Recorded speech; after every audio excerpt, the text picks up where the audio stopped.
Exponent ரூல்ல என்ன பார்க்க போறோம், அதாவது அடுக்குகளோட விதிகள் பத்தி பார்த்துட்டு இருக்கோம் இல்லையா. அதுல இன்னைக்கு 4th ரூல் பார்க்க போறோம். அதுல இன்னைக்கு என்ன ரூல் அப்படி பார்க்க போறோம் அப்படின்னா, ஒரு நம்பருக்கு பவர்ல நெகட்டிவ்ல ஏதாவது நம்பர் இருந்தாலே அதை பார்த்தாலே நம்ம பயப்படுவோம் இல்லையா. ஸோ அது ரொம்ப சிம்பிள் தான். அது எப்படி பண்றதுன்னு தான் இன்னைக்கு பார்க்க போறோம்.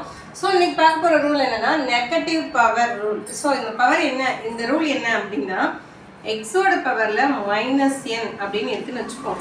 ஸோ இப்போ அடிமானம் எக்ஸ் பவர்ல வந்து என்ன இருக்கு -n இருக்கு. ஸோ ஒரு நெகட்டிவ் நம்பர் இருக்கு. ஸோ இந்த மாதிரி இருக்கு அப்படின்னா நீங்க ஒண்ணுமே பயப்பட வேணாம். அதை எப்படி சேஞ்ச் பண்ணிடலாம்னா 1 அப்படின்னு போட்டு x பவர் n அப்படின்னு நம்ம சேஞ்ச் பண்ணிக்கலாம். ஸோ இது ரொம்ப பயப்பட வேண்டிய விஷயமே கிடையாது, ரொம்ப ஈஸி தான். ஸோ இதுக்கு ஒரு எக்ஸாம்பிள் பார்க்கலாம். 7 பவர் -2 இருக்கு.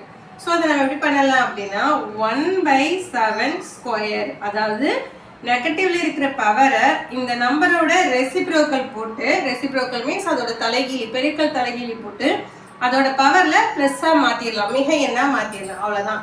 ஸோ 1/7 × 7 இதுக்கு மீனிங் என்ன, 7 × 7 தானே. ஸோ இப்போ ஆன்சர் வேணும் என்ன வரும்னா 7 × 7 49. ஸோ 1/49 தான் இதோட ஆன்சர். ஸோ இதே மாதிரி நான் ஒரு எக்ஸாம்பிள் சம் கொடுக்குறேன், உங்களால் முடிஞ்ச அதை செஞ்சு அனுப்புங்க. 3 பவர் -3.